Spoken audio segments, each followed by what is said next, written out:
Ladies and gentlemen, welcome back to the Daniel Lees podcast. If you haven't already, and this is your kind of third, fourth time, 100th time, however many times it is, just hit subscribe, because the more you guys support the show, the bigger and better the guests. And today we are joined by a product development expert who, if you remember that title, joined us on the previous episode, but I wanted to break it down because I knew what we was about to embark on was going to be some incredible knowledge, and I wanted to make sure that you could concentrate and take note of how you can go out there and create something really, really special for yourself. So today we're going to sit down, we're going to discover the nuts and bolts of how you can literally go from nothing to having a fully fledged product ready to sell. I'm going to share all that wisdom. And this is knowledge that you would usually pay for, but today you're getting it for free. So as I said in the last episode, take a note, because this is going to be some serious golden nuggets of information if you want to break out of that rat race and not have to go to work for that boss that you don't like and that job that you hate, and you want to start create your own freedom for yourself, for your family, whoever it might be. Tune into this episode. So thanks again for tuning in and showing me your loyalty to listening to this podcast. So thank you very much. And let's welcome this week's guest, Kian Golzari. Thank you very much for having me back on. Pleasure to be here. Yeah, well, excited to welcome back into it. Yeah. How's everything? Yeah, great, man. I mean, we just completed our high rocks together. That was a lot of fun. So I feel rejuvenated, ready to go. That was such an awesome event. Like, I haven't competed like that in such a long time, and the buzz that I got afterwards was just like, a lot of people actually ask, like, what is high rocks? Like, I've had to explain it to some different people. Like, how would you define it?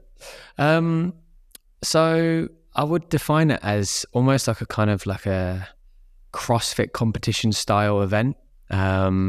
So where you're literally pushing your body to the absolute limits. Because that's the only thing that I can really compare it to is kind of CrossFit exercises, you know. A lot of endurance as well, a lot of running. So yeah, it's kind of like less weight. Say less weight. Didn't really feel that on the sled and the sled push and pull, but yeah, no, there's a lot of endurance, and all I'm going to say is I'm hooked. Yeah, same.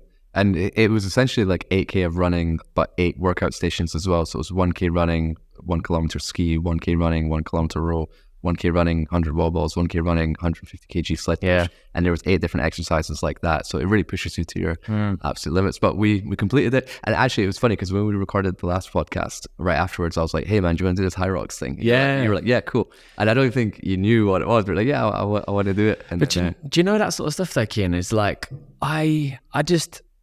Since, as I said to you before, like when we've met outside of the podcast and stuff, you know, like it's been such a long time since I've really competed. You know, I play golf with friends or whatever, and like sometimes play bowling with the missus or whatever, but that's not competing. Like this was genuinely competitive against other men. Yeah. And like when I walked into the arena, I kind of felt alive. Yeah. And I felt like, this is what my life's kind of been missing at the moment. It's just that competitive element. Yeah. And even the run up to it, when obviously that, I think you asked me to do it 2 weeks before. And when we was training for it, like I was going into the gym before work and I started training at like 5 a.m. And I was literally, no joke, pushing my body to the limit because I was thinking, oh my God, I'm not going to be able to do this if I don't train hard for it.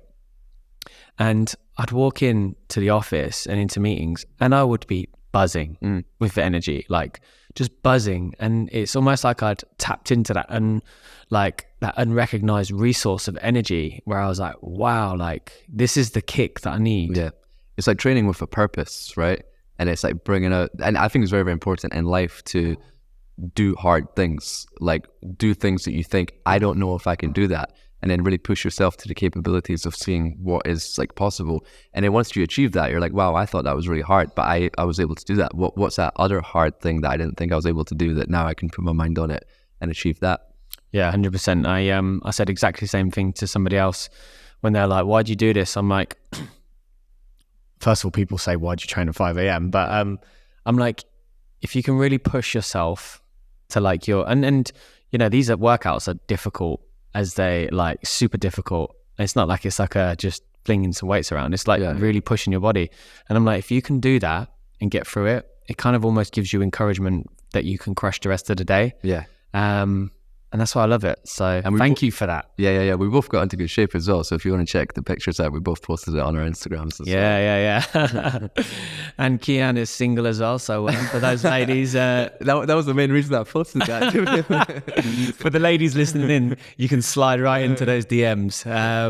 But you know what? Last episode, Kian, obviously we'd spoken a bit about your journey because I'd listened to so many podcasts and like, yeah, you're this sourcing genius, but I wanted to know who was the person behind it. And we kind of uncovered that in that episode, like how you got into it, like, and some of the cool things that you achieved.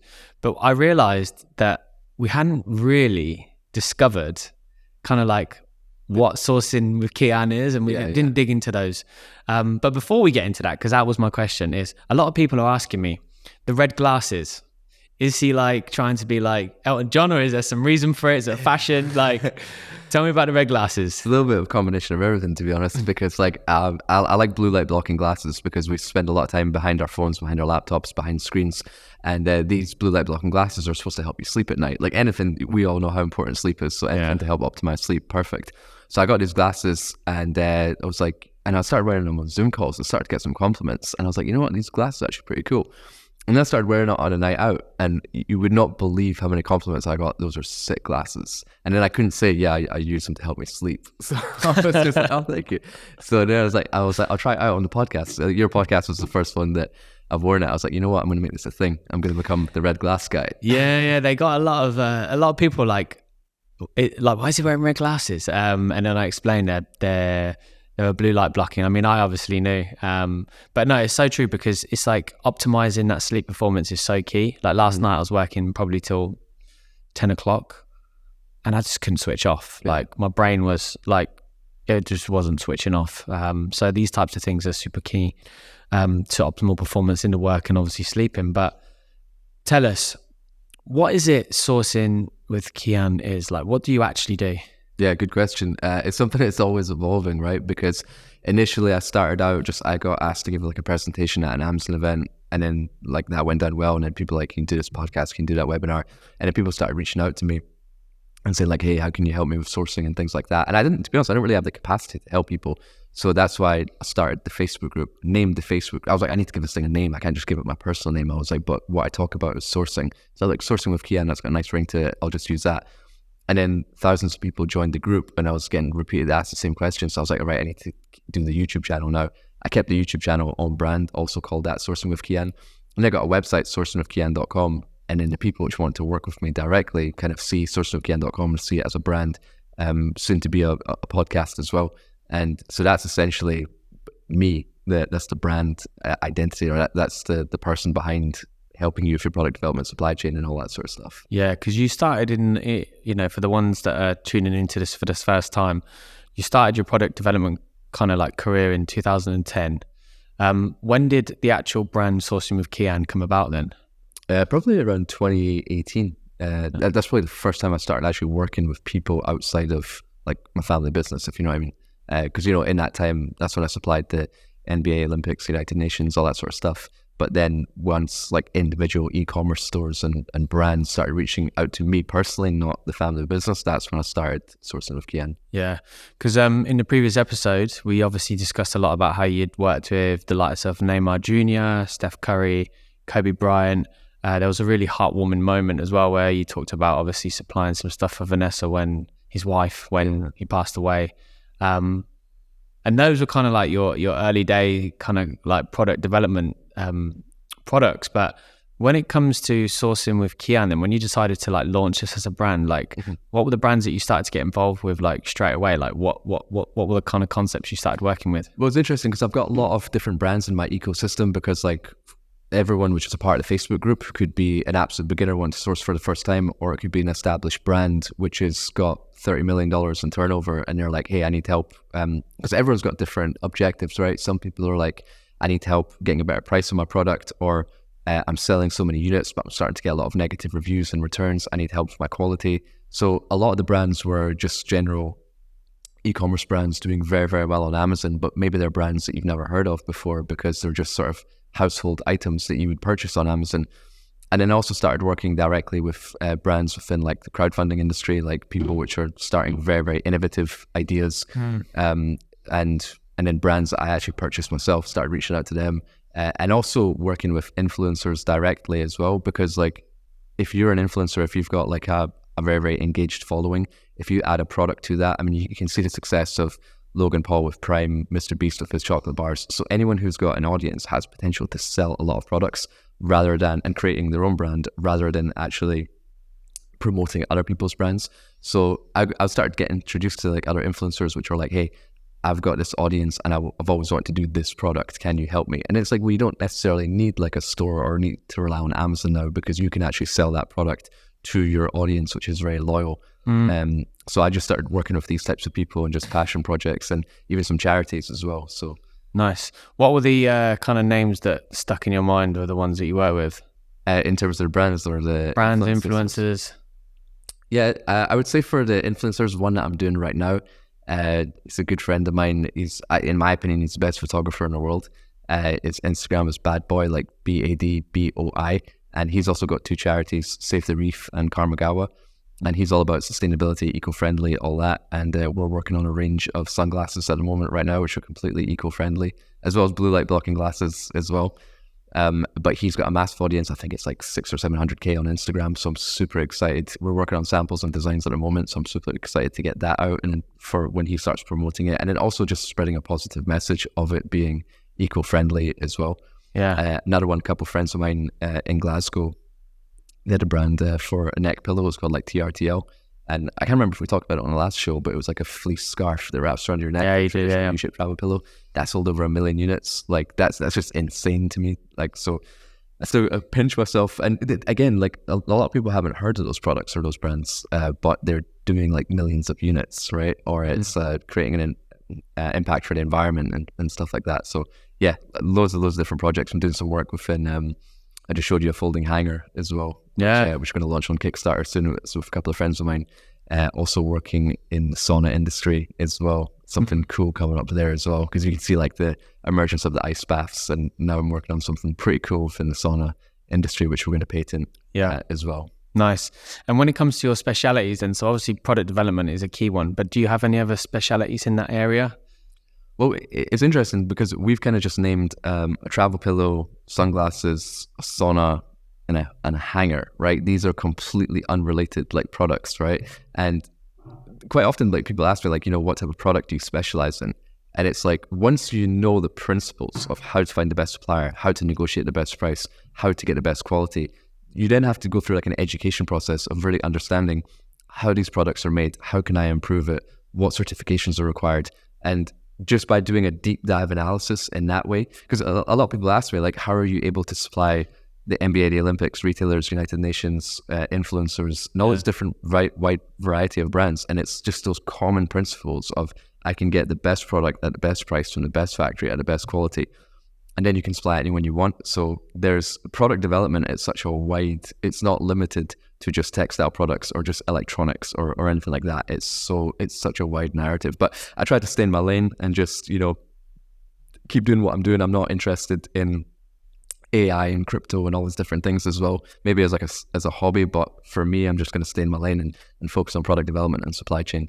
Yeah, I mean, the research you do into developing a product anyway is, in a nutshell, like you become an expert in that becomes your speciality because you've researched it so much, your competitor analysis, how you're able to develop that product better, what the market is like, as you mentioned on the last podcast, is a backpack. You see it as a 3D version in 30 pieces because of you understanding the manufacturing process. So I suppose you come as a like say a specialist in them anyway. But if we talk about some of the, you spoke about some of the ideas, but let's talk about some of the ideas that you've worked with that have gone on to be successful. So what kind of ideas have you worked with which stick in your mind, which are like, yeah, that was a really good one that ended up flying? So it's funny how you define success, right? Because you could define success in terms of number of sales, or you could define success in terms of like the impact that product has actually made, right? And the most successful product I've ever developed in my eyes was not one that sold a lot of units, but my family business, Highlander Camping and Outdoor brand, right? And I remember that we were missing a rucksack in our range, which was like the 60 liter to 80 liter or something, which is like capable of you going to climbing a mountain, hiking, staying up overnight, requiring sleeping bag, tent, all that sort of stuff to carry in your pack. And it's very competitive. There's a lot of big brands out there, Deuter, Osprey, North Face, Berghaus, Gregory, Montaigne, all these big brands, right? And I was like, right, Highlander, we're missing that product. I challenged myself. I'm like, I want to develop the best outdoor rucksack between 60 and 80 liters, right? And it took me a year. And I spent a lot of time in China, went to the factory many times, many iterations of samples, but I made so many improvements to the rucksacks which are already out there. And then typically a product doesn't take a year to develop. And then we launched this product. Sales were decent, right? And then I was in a store, right? And I saw there was this magazine called Trail Magazine. And I was in WH Smith actually, and I saw Trail Magazine. It had this thing saying test of the best. And I didn't know that they were reviewing large rucksacks. And then I went to the review page and it had our rucksack. And I'll send you a screenshot of this as well if you want to see it, like if you're going to put it up on the video. And it had our backpack and it had all those brands that I just mentioned. And it was titled Test of the Best. And our rucksack was retailing at £115 and all the other brands were retailing close to £200. So almost double the price. And we outscored them, like, in terms of performance and everything. And I was like shocked because I was like, I know that I'm good at what I do, but I've never had like, at that time, I've never had a third party validate to be like, this is the best rucksack in the marketplace. And I was just like, wow, like this is really powerful. That a lot of people associate like the best quality with the highest price. Like you would look at those products in the store to be like, all right, that one's double the price, it must be better. But truly, if you understand product development, you know what levers to pull, you know like what are the features that you can add which don't add much cost, you know like by using and testing the product what are really important features for that particular product. And I was able to reflect that in that product. And then I got, but like if you look at the sales, like the sales weren't crazy. It's not like something that did millions of dollars online, because at that time we were limited to what distributors we work with and what stores we sell to. But that product was validated as the best in the industry. And I was like, well, that's what I set out to do. So that was the most successful product, I would say. It was called the Ben Nevis Rucksack, tallest mountain in Scotland. Okay, so now success was great, but let's also talk about the flops as such. I mean, obviously I don't want you to name and shame any brands that might get embarrassed by this, but was there any ideas that stick in your mind that kind of just didn't go as well? Honestly, like when you say flops, like nothing really comes to mind because a lot of research goes into products before they're launched, right? So, and a lot of it is also optimization, right? So there might be a brand which is doing like $10 million on a particular product, but they know it's selling, and then you're basically improving that product by improving the quality or improving the credit terms or getting them a better price. But then if you're doing a product from scratch, right? I honestly don't think I've had a product where like I've launched it and it's just been a complete failure. We've always sold out of products. We've never been left with any stock. And then whether it's sold out really fast where we're like, okay, cool, now we need to reorder this or do new developments to it. Or whether it's just we've decided to kill off the product. But I can't think of any products where like, oh, we've made a loss on that. And because like I don't really go down the typical like sell on Amazon, do your keyword research, find what the product opportunities are, sell that. I'm more like develop products for brands, and brands have an established audience, right? So like if you have a brand for like camera equipment and you bring out a camera bag or a camera tripod or a camera clip, like you know that your audience wants that product and you've built your community, you've built your loyalty. So I can't think of any major flops. I've had issues with production, but I've not had a product where like it's hit and they're like, oh, well, that didn't really sell well. Yeah. Okay, that's cool. So in the last episode as well, one thing I wanted to ask you a question on was, now when we go back to the manufacturing side of things and finding the right product, right manufacturing partner, you discussed about a lot of the certifications like ISO and so on and so forth. So just going back to that point, because obviously it's key to finding the right manufacturing partner, but what are some of the accreditations then when you're looking for a new manufacturing partner?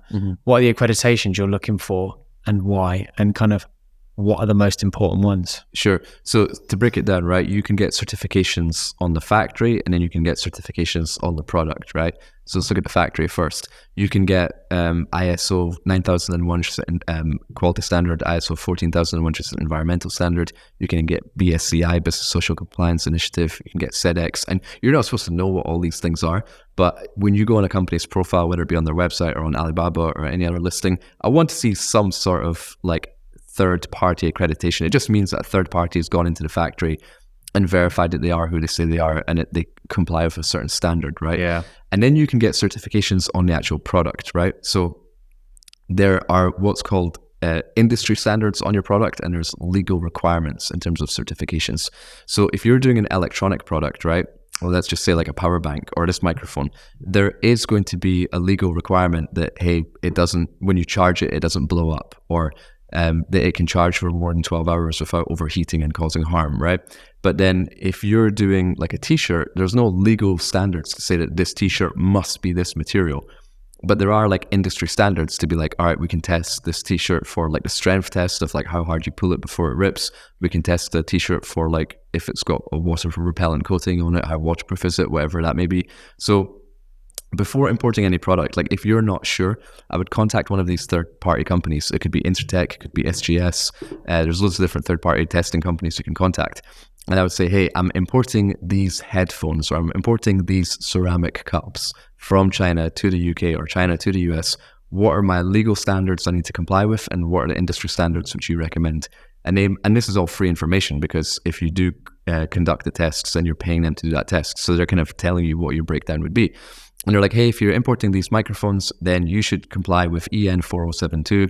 Here's how we test it. Here's how much it costs, $400, and you get the certificate. So you know that, okay, I'm complying with all the legal obligations to import this product. Or they might say, you know what, for this particular microphone, there's no legal requirements you need to comply with. You're like, cool, right now I can import it. But for peace of mind, I would say like, well, what are the industry standards? Like meaning the top sellers in the marketplace, what testing certificates do they have on their product? And they might say, right, here's the top 5 tests we recommend that you do. And I always feel that like the testing is also like a selling feature of your product as well, because whatever testing certificate that you get, you can now put that on your website, on your listing to say like, hey, we comply with these different regulations. And it makes your customers feel happy that you've done your due diligence as well. But you can ask the third parties, and you can also ask the factory to be like, hey, we're importing these blue light blocking glasses. What are the testing that you've done for your other customers that you've sold to in the USA? And they're like, hey, they test for the frame strength test, and this is what it passes. And you're like, cool, I want to do the same test as well. So you can ask the third parties, and you can ask the factories. And finally, you can go into any retail store and check the packaging, because any packaging on any product which has had any testing, especially for a retailer, they should have that on the box. So you can just take a photo of that packaging, send it to the supplier, and say, this is the testing we want you to be able to comply with. Okay, yeah. So there's a lot. There is a lot to go into it if you want to go down that route. Now, you mentioned a second ago. So which companies do all the testing? So Intertech is probably the main one. That's Intertek. And Intertek's a massive company. They're listed on the stock exchange. They do testing all over the world. They test like for like oil pipes and to like consumer electronics, like everything. So you can just go to intertek.com and just it'll recognize your country location, and it'll give you a local phone number, and you can just phone and say, hey, this is a testing that we want to do. Or you can do contact us, submit a form, and just say what your product is and what testing is required. And do they go to the factory? Yeah, so the same company can also go to the factory and do like a pre-shipment inspection. They can also do like a in-line inspection, meaning an inspection during the actual production. And Intertek themselves, they've got a testing facility when I was living in the UK in a town called Leigh, Leigh. Yeah. So I went to their lab there, and that's where they do like all sorts of testing. And I was getting some products tested at the time. So I went to the actual lab to see how the products were tested as well, which was really cool. Wow. And when with those particular products, what products were they testing for? It was funny, actually. It was a ghillie suit. And what's a ghillie suit? Yeah, it's hard to describe. I think it's what like hunters wear, or if you go in the wild, you want to be like undetected. It's kind of like a mesh suit that you put over yourself, but it's got all these fibers which are camouflage colors, like green and brown and black and stuff like that. But it's got long threads of fabric, so you look like Chewbacca, but of like the wilderness, right? So I think like people which want to go like undetected in the forest wear these suits. I don't. It's a thing. But for some reason, the standards of these ghillie suits, they must be flame retardant, right? I don't know why people in the forest with flames that want to go undetected, but so they have a room, like a sealed off room, and they put this ghillie suit there, and then they like light it on fire, or they put a torch nearby and just see like at what temperature, at what range does this thing actually light on fire? How much do we have to light it? And then that was the test that we were carrying out at the time. That's quite interesting. Yeah. So you've actually been there as well, and you've seen how they test it and stuff. Wow. So again, just going back to the whole like how you understand and knowledgeable on it and everything, you're kind of like experiencing the whole process. Yeah. And when do you? I mean, when you're a startup brand, obviously, funding is a big thing, right? Not everyone has the money to go and start a brand, right? So you kind of have to like look at spending wisely. Like, would you suggest doing something like this as a startup brand? Or would you say, do you know what, when you get a bit more successful, then you go and do stuff like this? Yeah, I think it depends on the product in terms of like, do you have a competitive advantage in the marketplace? Like I always ask myself, like, what is my USP? What's my unique selling proposition? What problem am I solving? Like, how am I better than everyone else in the marketplace? So if the product that I'm launching has not been done before, and I feel that like this is really going to like change lives, or this is really going to improve people's lives in this particular category, then by all means I will get financing, because I'm so sure of this product. But if it's a product where you've just maybe optimized it in terms of what's already out there, and you've made it a little bit lighter or a little bit smaller, or you've made a travel version, then that is a little bit more risky to endure like such high costs. But you've also got different models of which you can launch a product as well, right? Because I think with Amazon and Shopify, it's all about sending traffic to your audience on Shopify, or it's paying the Amazon fees to get a lot of eyeballs to rank on number one. So there's a costly process of launching a product. But with like crowdfunding, like Kickstarter and Indiegogo, like if you have a great idea for a product, but you can't necessarily finance it, all you need to do is get a sample of the product and make a video. And then the whole point of crowdfunding is that they will back you, they will finance your order before you go into production. So you can use the crowd's financing to then go and pay for your production, especially if you've got like expensive molds or testing or setup costs or anything like that. Do you know what? You've actually just skipped a step there. I've got a question prepared for you later on about funding a project, and I suppose whilst we're on this topic, we'll discuss it now. So going back to funding then. So you mentioned Indiegogo and crowdfunding. Kickstarter, sorry. What actually are they? Are they platforms where the investors will invest and they own a stake in your business, or they're just lending you capital? Like, how does it all work? So it's funny because people which go on Kickstarter and Indiegogo, they want to like own and purchase products which are being done for the first time. So you won't necessarily see products on there which are just something that you've already bought before. It tends to be like the really innovative products that have never been done before that would appear on crowdfunding, right? And typically those type of projects would require a setup cost, a tooling cost, a mold cost, and then that's why people go to the crowd to get funding. So I'm kind of, if I make a video of and launch a product on crowdfunding, I'm kind of telling you, the audience, I need your support to help me launch this product. So then, and they also feel like very, like they were the first to have this product. And so they don't own the business. They've just purchased it first time. They're just purchasing it, but they're helping you launch your product and launch your brand. And for that, they should get some sort of perk, like get the product at a discount than what it would launch to the rest of the market, or you would give them a freebie for being, helping you launch your product. Like you would give them a free accessory or like discount off future products or join a certain club.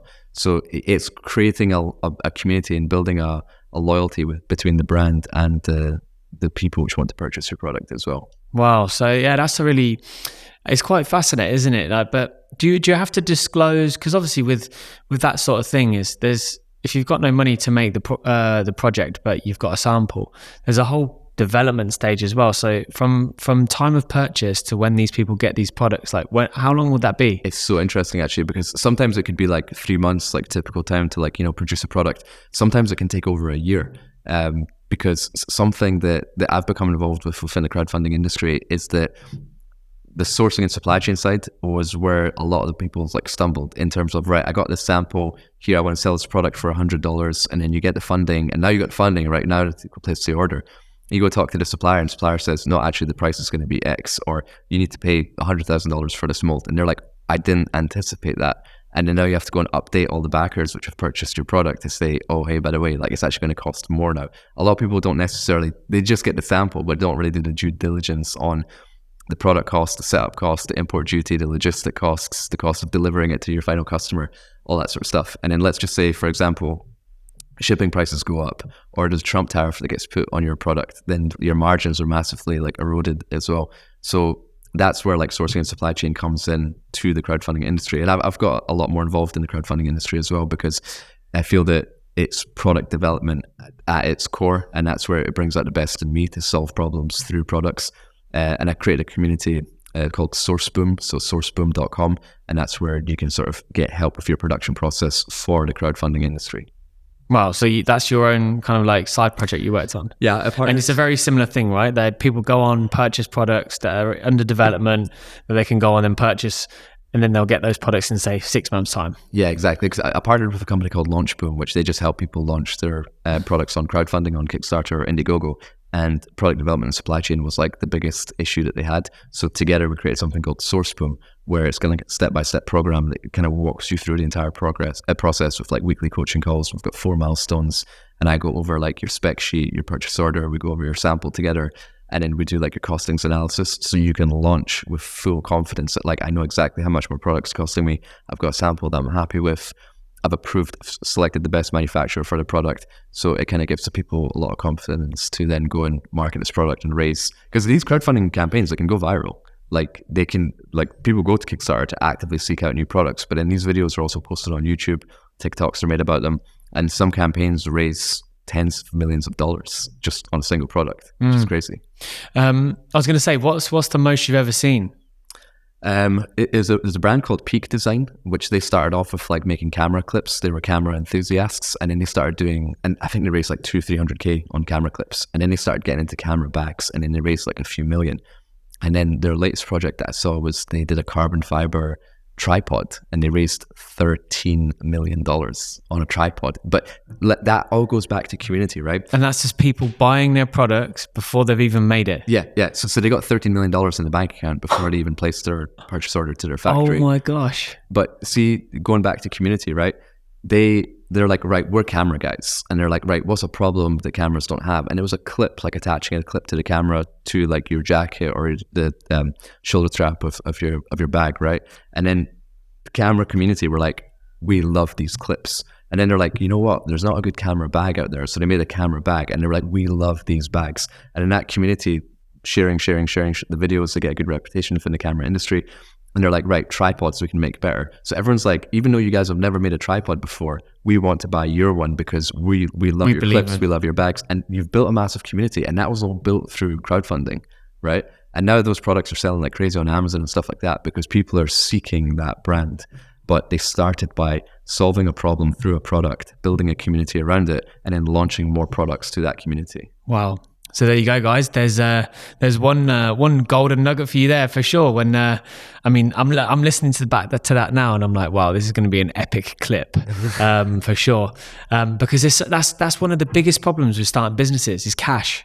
Like I had it. Like, you know, luckily I had savings, but like if it wasn't for that, like I wouldn't say like my idea is as innovative as some of these. But you know, I've definitely raised the bar on some of the standards. But it's cost me like a lot of savings, which is where people kind of fall on the stumbling blocks. Or you get to an investor which wants to invest in your products, but they want to change the way you do things. They want to take a bigger stake. They don't really want to, you know what it's like. Humans, a lot of them are out, especially ones with money, is they're out for as much as they can get, right, rather than providing as much value. So having a platform like this is insane. But see, anyone, you should just go to Kickstarter.com or Indiegogo.com, go on the homepage, just scroll and see the type of products which are being launched there. They're very, very innovative. And even if you don't end up launching yourself on those platforms, it's going to spark some ideas. Like you might see some products within your industry that you're like, oh, I should be thinking about that sort of thing as well. So, but it all goes back to solving a problem through a product, right? Yeah. Because if they just done a normal product, it's not going to take off. It's not going to go viral. It's not going to build a community. So I always ask myself when I'm developing a product, who am I serving and what product am I solving? And if you can answer those questions clearly, then you have a really good opportunity to launch on a crowdfunding platform. Awesome. So going into manufacturing then, so we spoke about obviously some of the certifications, and we spoke heavily a lot on Alibaba last time around, but obviously that covers purely China. So would you say China is the only place that you can really go to, or like can you successfully source products from other places as well? Yeah, definitely. I think especially during COVID, right, China had all these lockdowns and stuff. And it was really important for people to establish what I would call like a China plus one strategy. Like China might be the best place to manufacture your particular product, but hey, let's go see what other countries are capable of producing this as well, just in case China has issues. So I think it's a really good exercise to do that. And a lot of people, whether your product is a blanket, a wooden side table, an electronic product, they're like, oh, I should get this in Mexico because it's cheaper labor, but it's close to the USA. Or I can get this in Bangladesh, or I can get this in Sri Lanka, I can get this in Turkey. Oh, India's good. And a lot of people are like just going to random countries trying to find suppliers for their products. But that's definitely not the best way to do it. Like if you want to source your product from another country outside of China, you have to find out what is the country which specializes in the raw material of my product. Because these products are at certain cost, low cost, because that country has those raw materials, right? So for example, India is very, very strong for cotton, canvas, wood, handcraft, leather. So if I'm doing like a wooden product, I'm like, well, India is going to be a very, very good source for that. But if I'm doing an electronic product, maybe India is not the best source for that because they don't really specialize in electronics, right? And you can like Google, like if your raw material is glass, what are the countries which produce glass? And in whatever countries that gives you, that would start to look at those particular countries to then find who's the manufacturer of your product. And in terms of like, well, how do we find those suppliers in those countries? Yeah, I was going to say, where are the marketplaces for that? Yeah. So there's a few things I would do. One is, so we talked about Alibaba, right? Alibaba, yes, mainly has Chinese suppliers. But if you go to Alibaba.com and then just search by product, before we talked about searching by manufacturers, because we want to find the best manufacturers. And I think anyone who's not listened to episode 1 that we did together last week, listen to it, yeah, go back and check that out, because that gives you a walkthrough of how to find the best suppliers on Alibaba. But in terms of how to find the countries which make those products, let's just type in leather jacket for men, right? And I would search by products. And then on the left side of the page, Alibaba's going to tell you all the countries which have a result for that, because Alibaba has actually opened up to the rest of the world to invite manufacturers from all over the world onto their platform. Yeah, so it's not only just China. And they started to do that back in like 2019, 2018. And especially during COVID, that was really in high demand. So for leather jackets, I just know that Pakistan is a good source for that, right? But on the left side of the page, you'll see maybe 15, 20 different countries, and you'll see like Italy and India and Pakistan and Turkey and whatever other countries have a listing for that particular product. But and this is a nice little hack, right? You see this list of like 20 countries and you're like, yeah, I still don't know which country specializes in that. I just see a list of 20. If you hover your mouse over the country and leave it there for like 3 seconds, it will show you the number of results per country. So you might see Italy, it will say like 15 suppliers. Turkey, it will see like 50 suppliers. And then you hover over Pakistan and it'll say like 10,000 suppliers. I'm like, cool, right, that's Pakistan, that's a country that's got loads of suppliers, that must be the one that specializes in that product. And then you can just tick Pakistan and it'll show you all the suppliers for that particular product. And then you can then go into their supplier pages and like see what certifications they have and all that sort of stuff. Now, previously we talked about, you know, a lot of suppliers on Alibaba are verified, so you know what they say on the listing is true. But any suppliers which come outside of China, like the Pakistan ones, for example, or Turkey or whatever, are not verified. So whatever information they put on Alibaba.com, that's just what they're saying and it's not been verified. So you don't really know if that's true or not. But if you see a factory you like to work with, we talked about Intertech and SGS. There's another company called HQTS. I would hire one of these third-party companies to go and do a factory audit. And those factories might actually have an audit themselves already. You say, can you send me your factory audit? I would ask them that first, read their report, and that will tell you how many years they've been in business, how many workers they have, all that sort of stuff, what markets they supply. And if they don't have that, that report will probably cost you about $200, $250. Yeah. And also as well, if you're going to be producing a product, yeah, you have to you kind of have to just go and see the factory yourself. Yeah, do you know what 100%. I mean? If you're in detailed chats and you're like, right, this person's actually giving me all the right information, you have to go and see it. Yeah. You have to go and experience it for yourself. Yeah. And it's interesting you bring that up, because I always say there's like 3 levels to sourcing products, right? Level 1 would be like sourcing it online. Level 2 would be going to a trade show, an exhibition, which I was going to say as well is another way to find these factories, right? Because if you're into like cycling products, there's a show called like Eurobike in Germany. You can go there and they'll have like all the top cycling brands, but then they'll also have like the top cycling suppliers which travel there. And I was there just in May or June a few months ago, and they had like 3 stories of halls just of Chinese suppliers making bikes, frames, tires, handlebars, bells, everything, like the gear, like the clothing. And I'm like, these are all the best suppliers under one roof, and I can just talk to them. Like, I don't need to go and find them online and build relationships with them here, and they travel to you. But if you're not able to go to a trade show, then you can actually just research what are the top trade shows for my particular product. And then I can go on the exhibitor list and I can find those listed suppliers and I can reach out to them directly.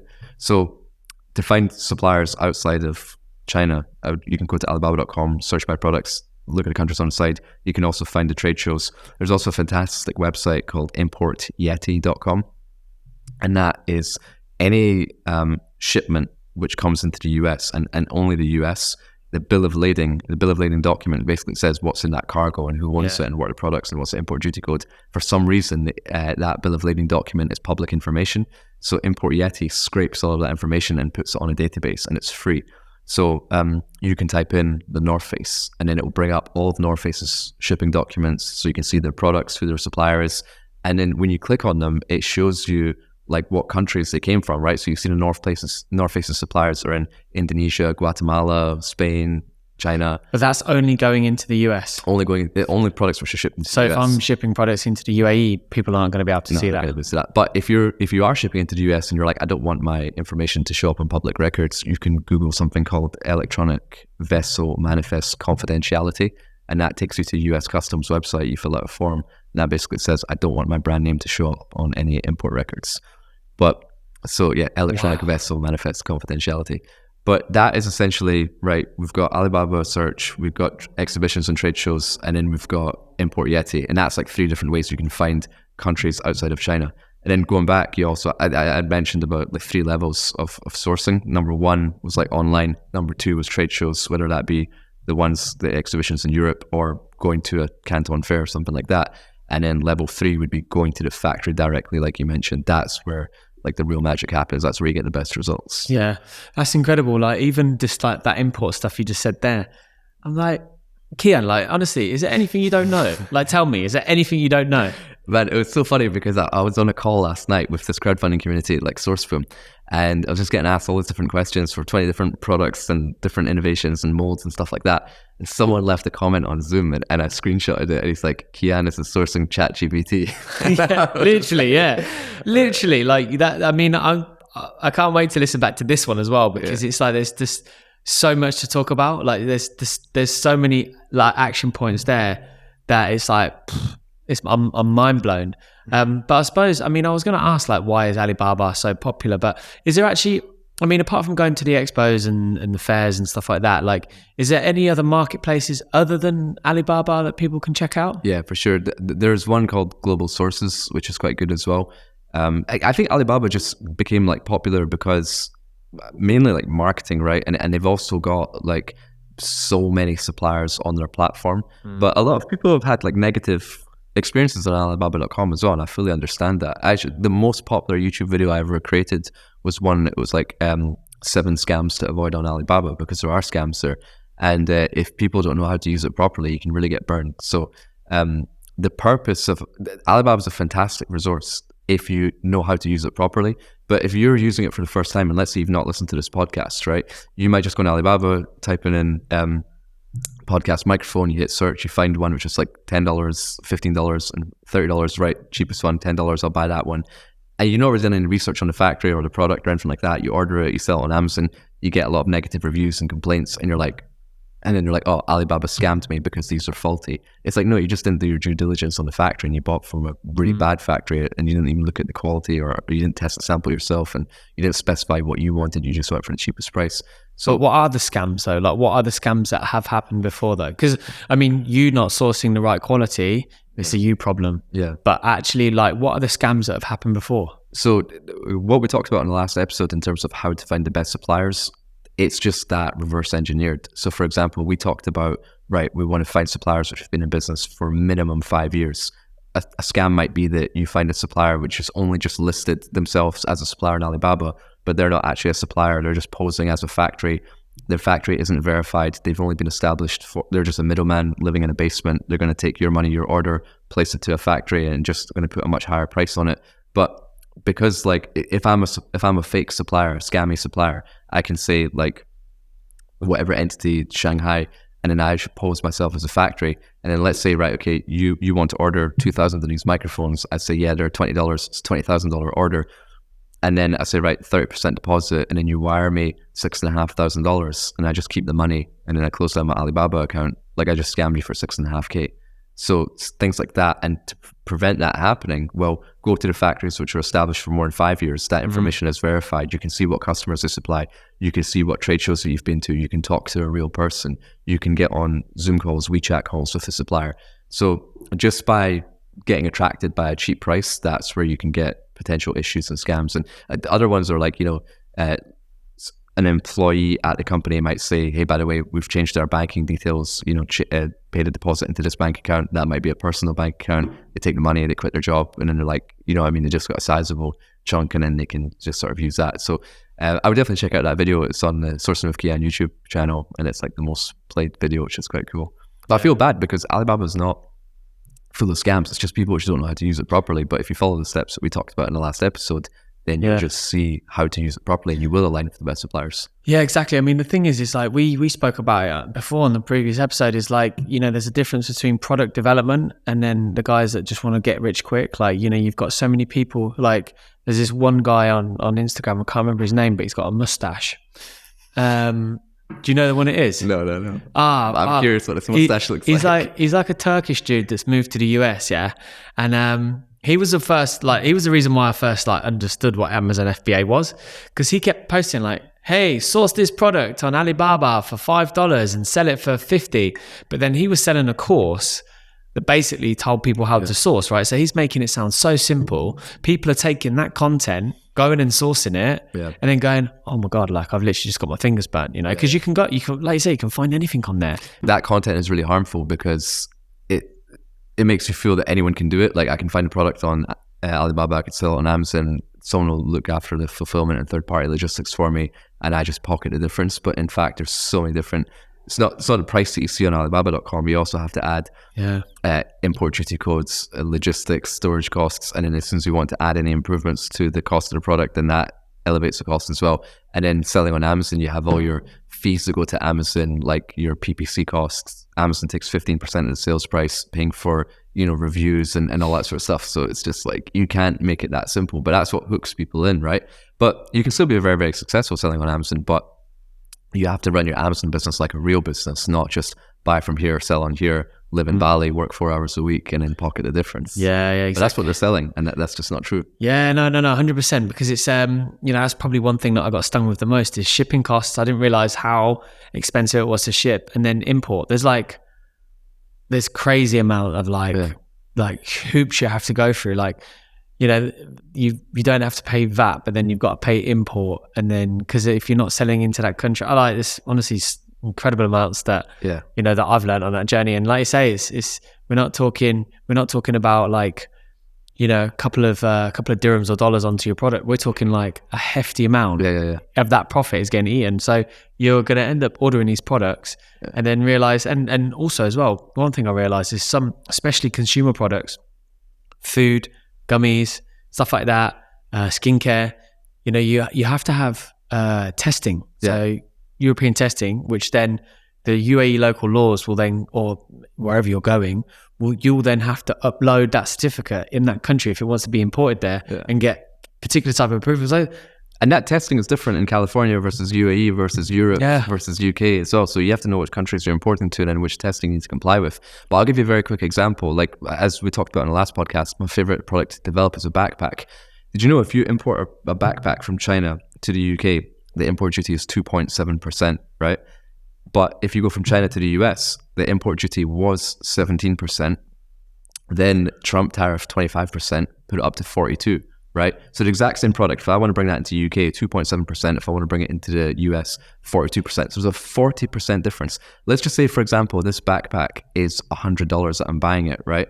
That means I have to pay an extra $40 on import duty alone just to bring that into the US. So if you see this clip of, hey, buy this backpack for $100, and sell it for 400, and you're thinking, oh, I get a $300 difference. No, it's like for half of that profit goes to import duty, then logistics, then fees to the platform that you're selling on. And imagine if you employ anyone in marketing, imagine you have to pay an influencer. These are all your costs. So this is why it's really important to have a costings analysis, a costing spreadsheet.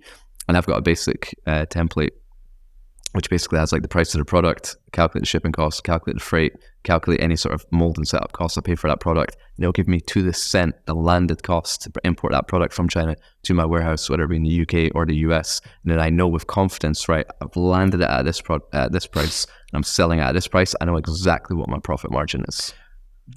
Did you read my sheet? It's like, I'm like, next question. No, we'll come on to that in a second. But no, that's awesome. And is that available for everyone to have? Like, so for example, if one of the people that listening say, hey, Kian, I want that list. Is that something that's available on a site that you can offer? Or so what I'll do is, because I've thought about this, I've got it included as like, the course I did with Founder and stuff like that. But if someone just wants that sheet, I'll make maybe a Loom video or a Google Doc, and I'll send it to you, and maybe we can include it in the show notes of this. Or I would like to do that officially as well, and hopefully I'll have it on my website, sourcingwithkian.com. So I'll hopefully list it there. Depending on when this episode goes out, I'll try and get that to you before this goes out. So yeah, listen, I mean, I think there's some useful things there, because I think that right there is straight away, a lot of people are listening in probably thinking, I want that list. Yeah. And for you, it's something that you've developed over the years of knowledge. Yeah. So I don't want you to give it away for free. So maybe you should do some sort of hook where people subscribe to your page and then you offer it to them. Yeah, for sure. You know what's so fascinating though is about that is that I do like one-on-one coaching calls as well, right? And a lot of 7-figure sellers, maybe they're selling on Amazon, are doing like 1 million, 3 million, 5 million. And they book a call and they're like, hey, I want to get better pricing, better factory. I want to develop a new product, etc. And they haven't even worked on that. I always ask them, like, how profitable are you? And they're like, oh, I do like 7 figures in sales. I'm like, yeah, I know how much sales you do, but how profitable are you? Is it 40%, 25%, 55%? And they're like, it's around like 40%. And I'm like, what is it specifically? Like, you should know. And they're like, I was like, limit to your costings sheet. And they're like, I don't have one. I was like, well, how on earth do you know how profitable you are? Well, I know I roughly buy it for this and I pay this in fees and then I sell it for that. I was like, but even, what I'm trying to say is that even 7-figure sellers are not doing this. Wow. And it's like, this is, and that's kind of what I was talking about before, like run your Amazon business like a real business. What business could you walk into in downtown Chicago or Sheikh Zayed Road in Dubai and say that like, show me how profitable you are? They'll show you a sheet, right? Whereas like an e-commerce business, they're like, oh, I don't have time to think about that. I'm working on the next product. I'm working with this influencer. That's madness. It's like one of the main principles of business to know how profitable you are. And I would love to challenge like anyone listening to this right now, if you've made it this far, thank you very much for tuning in. But do you know how profitable you are? And if not, you have to calculate that as your next step. I would actually pause this episode right now and stop, create your own costings calculator or reach out to me, and then figure out how profitable you are before you do anything else. Wow. Yeah, I mean, it's so true. It's like, and do you know what? It's like, when I was setting up mine, the thing I was thinking about most of all was like, I was literally looking at it like, okay, so I've invested X amount. Yeah. How long is it going to take me to get into a profit? Obviously take into consideration every product that I've shipped, packaging, etc. To give me an idea of when do I need to make my next orders? What's the next order value going to be? When am I going to start getting cash flow? Like, or am I going to have to invest more money just to get to that point, and then that's going to generate some more cash flow? It's like, and you think to yourself, God, like everyone else has got this locked down, but you saying that 7-figure sellers haven't. It's like, it's almost kind of refreshing, because it kind of I mean, kind of going away from the topic of sourcing and stuff. Like, a lot of entrepreneurs, including me, always think with the mindset of, a bit of an imposter, So when you get these things where you're like, I'm not focused on numbers, or I don't think I've got this locked down. It's just another voice to add in your head. Like, I haven't done this. But as you said, like you got 7-figure sellers selling a huge amount of volume on Amazon. And they don't even know like how profitable. Yeah. How profitable they are, which is madness. Madness. Yeah.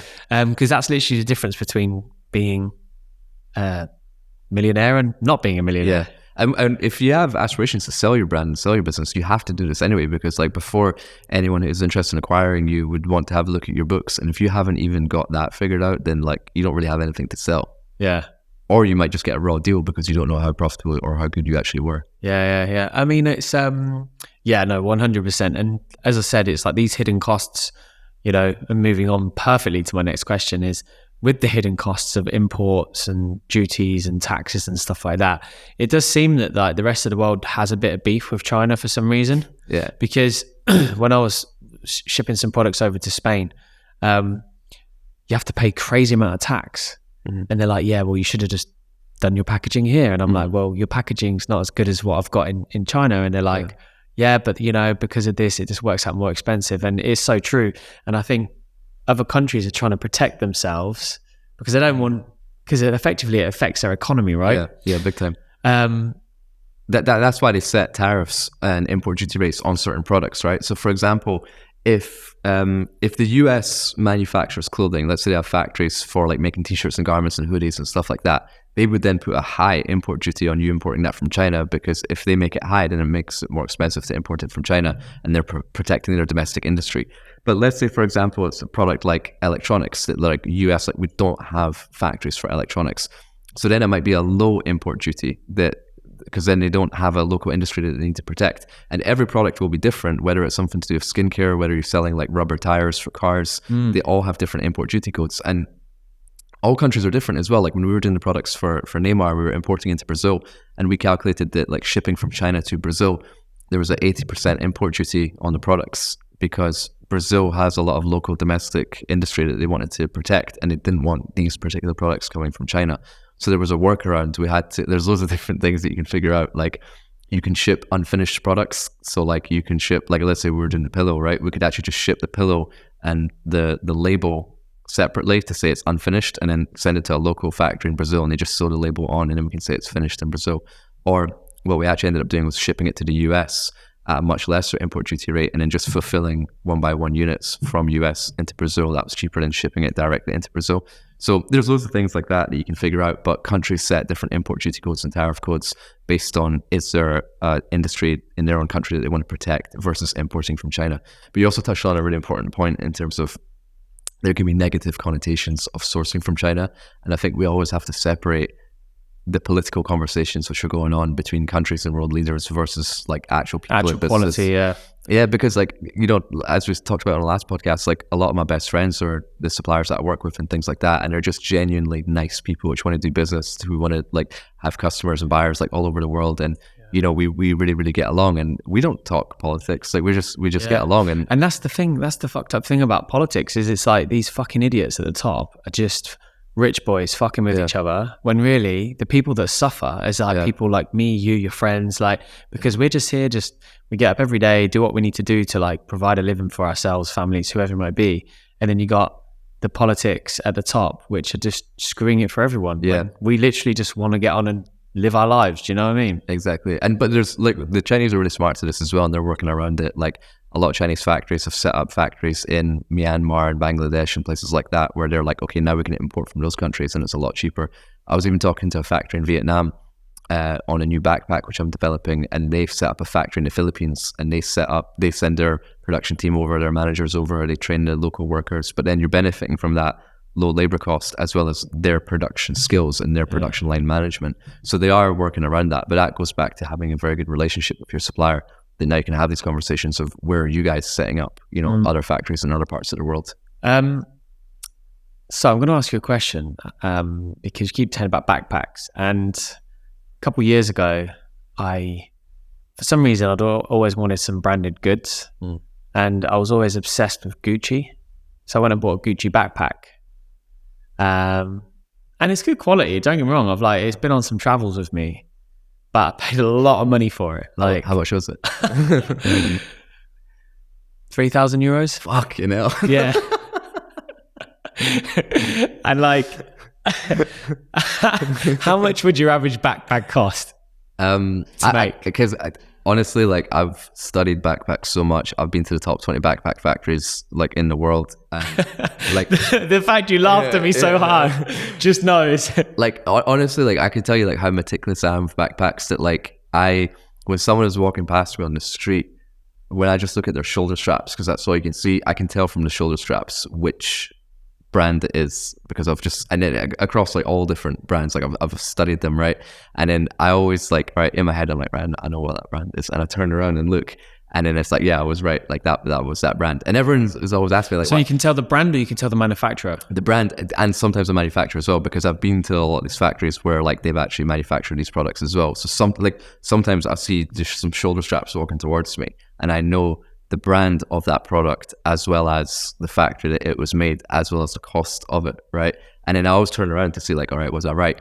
And if anyone's with me, they're like, why are you checking out that girl's ass? And I'm like, no, I was just looking at the back. They're like, yeah, sure. But yeah. But you get some weird looks when it's a guy. You're like, what are you looking at the guy for? But no, honestly, like, yeah. Because I don't know what the bag is that you're talking about, but the most expensive cost with bags is normally the labor, right? Because imagine if you've got a backpack, right? You've got the shoulder straps, the buckles, the webbing, the foam, the inside lining. And like, just think about it as you look at a bag, like on the inside of it, how many different things had to be stitched there, how many inside pockets, the curvature of it had to be cut. Then adding any sort of chest straps or webbing or anything like that, a handle on the top, handle at the side, whatever it may be. This is all like labor. Every time you add something, it requires a little bit more like cut. And so you've probably got 30 different employees on one production line making 30 different parts of that particular product. And this is skilled labor as well. It's not just like someone who's learning to sew for the first time. So if you have a $3,000 backpack that you purchased, and let's just say that the material cost is the finest leather for the usable space on a backpack, that usable leather might just be, I don't know, $50 or something like that, maybe like $75. The labor cost definitely be less than that. And so I would say maximum the cost of that product would have been $100, $115, something like that. But because it's fascinating, isn't it? Because when you think about it, it's like, you know, you mentioned about the community thing with crowdfunding. These big brands like Louis Vuitton, Gucci, Chanel, like they're selling bags for crazy amounts of money, obscene, and it's more status. And I'll be honest with you, mate, I haven't wore that backpack in so long. Yeah. Because I mean, the good thing is with those brands, you can sell them for just as much as you bought them, especially if they're in good condition. But you know, when I bought that, it was bought based on status. I realized what a stupid buy it was. You need to go through that phase though. Yeah, you do. To think that I'm validating myself through wearing these brands. Because you think you think you would always want it, right? You think I always want that particular brand. But then after a period of time, like, you know, as you can see, I have Rolexes and I never wear them. And I'm just finding the right time to when I'm going to sell it, because you think that that's what brings you joy, and it's really not. It's you're just like, okay, a watch, fair enough, but like, you know, when I look back at it and think I spent €3,000 on a bag, it's like you madhead. But yeah, like you said, you need to do that to realize it's not important. Otherwise, you never quite know. But I always feel it's important to buy something that you really, really like. But if you buy it for the validation of others, then that's something internal that you need to fix. But obviously, you've gone through that process. But it wasn't validation from others. It was literally just, I thought I wanted it. Do you know what I mean? You see others with those branded bags, and you think, oh, that's really nice, I want it. And then you buy it and you have it, and it's like, yeah, it's nice to have. You get over it. I don't need so it. Quickly. You get over it so quickly, and you're like, this is not exactly what I wanted, but slightly digressing. But with those particular brands though, like, you know, the majority of their cost goes to paying like Orlando Bloom to appear on a billboard on the Champs-Elysees, and that's a huge marketing expenses that they have, and that's why they sort of massively inflate the prices costs, as well. But like, I always like to figure out like the cost of a product based on like the raw materials as well. So like, I always ask from a factory, like, what's the price of the material per yard, and then how many products can you make per yard as well. So then if they say, right, polyester, nylon, and by the way, even within like polyester, you have to get into the nitty-gritty of the materials. Like polyester can be 300D, 600D, 900D. The D stands for denier, which is in 1 square inch how many weaves and wefts. So like, you have like these threads go like that, like gridiron, right? And then on a 1 square inch, I've actually got 1 square inch like blocked out, a magnifying glass that goes over it, and a needle that you can just like twist. And if they say, right, this material is 600D, I actually get my magnifying glass out. I've got a light on it as well, and I count the amount of threads which are in that. And in the factory, it's like, fucking hell, this guy's actually checking the amount of threads in this fabric. So then, like, if you go into that level of detail, and then you're like, right, okay, this fabric is, you know, $16 per yard. This one is like $32 per yard, but I'm like, actually, they feel the exact same. They've got the same durability. I've just saved like 50% on the fabric cost because I've used and tested it and got into the finer details. And I've also visited like fabric factories as well. And that's more so like vertical integration, that it's not just, hey, like I want to buy this product. It's like, what are all the materials in this product? How is it assembled? Let me go to the material factory. Let me analyze the materials. Let me read the certification on this material. And then you can get into the real granular, and there's so many things that you can improve. Like this, let's take this microphone, for example. If you talk to a factory, you're like, how much is this microphone? And they say $22. So like, okay, cool. But the next question from that should be, right, send me the bill of materials. And the bill of materials document is got all the different material components within this product. So it'll say, right, this plastic frame is 70 cents. This like metal hole in the middle, which is adjustable, is $12. This actual speaker is $15. And I'm like, well, that $12 metal pole is really expensive.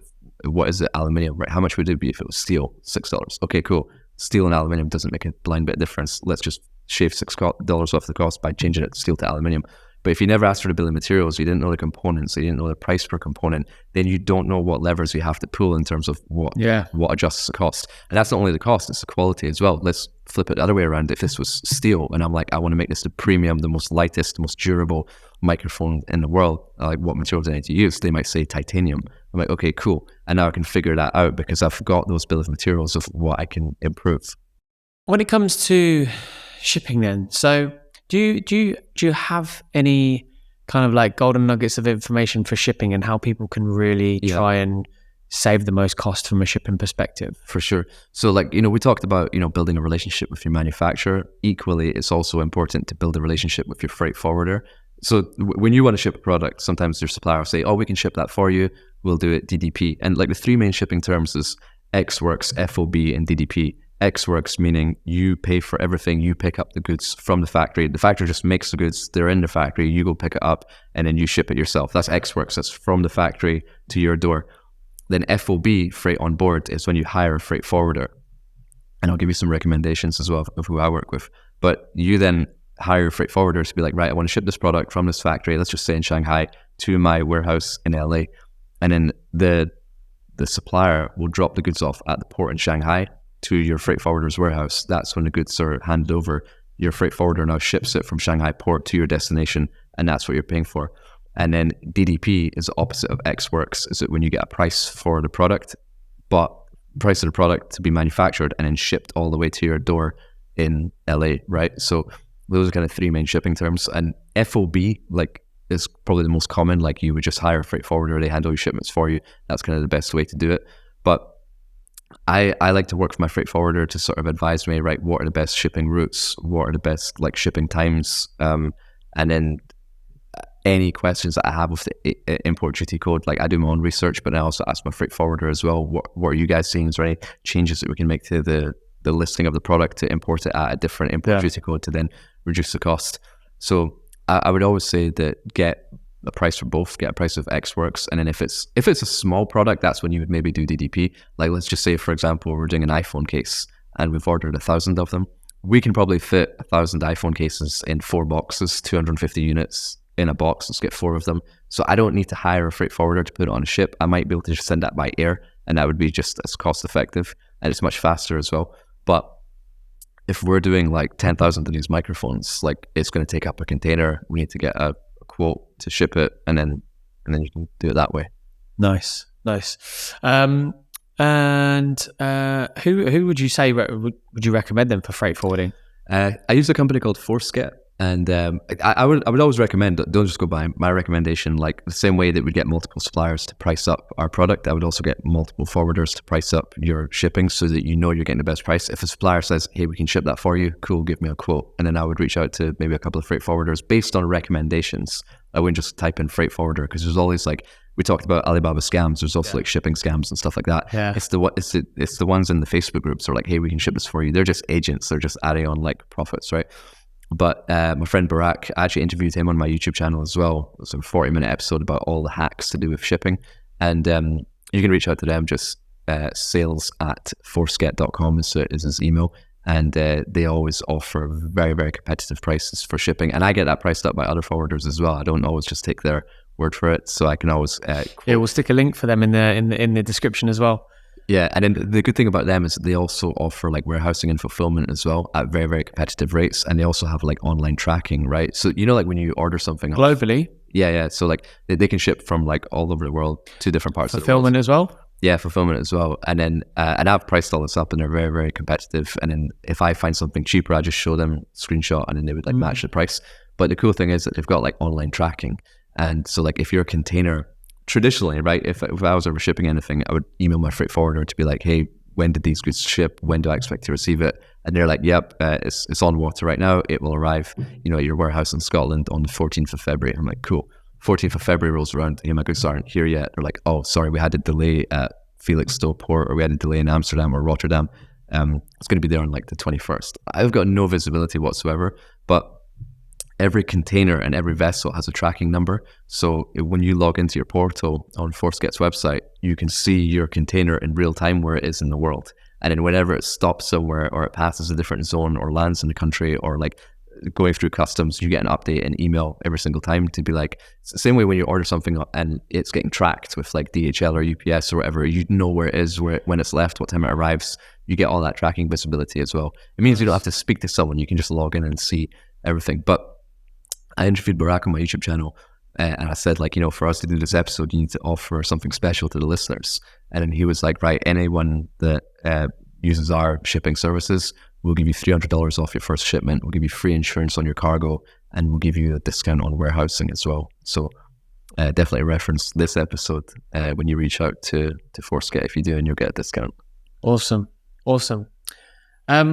And then obviously the last question was I was going to ask you is about obviously fulfillment, but you kind of covered that with the brand you just mentioned. So Kian, honestly, like I generally didn't know how much I would have loved these conversations, but it's been really fascinating to like actually chat again, and also talk more on the business side, like how to do these business side things. Like honestly, I think I'm so glad we've become friends now, because now I get to be by your side and also watch some of your progress come up, because as you mentioned at the beginning, you got some really cool concepts that are coming up. So it's going to be interesting to see how they go when they launch. And I just can't thank you enough for being able to share this wisdom with us.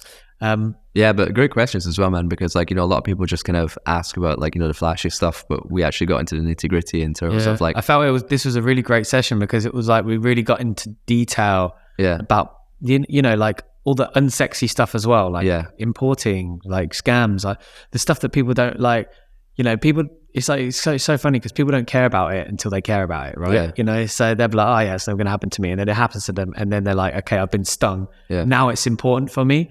So I think this episode is going to provide so much value to especially people out there that want to start a new business. And to anyone listening, like, if any of this sounded like overwhelming, I would say that this is all relatively like simple. There's step-by-step procedures for everything that we need to do, and the best way to learn is learn by doing. Yes, of course, like consume this content, maybe get a course, watch some YouTube episodes, but ultimately you're going to learn when you do it yourself. And the most important thing I would say is that like have fun along the way, because like this is a fun process.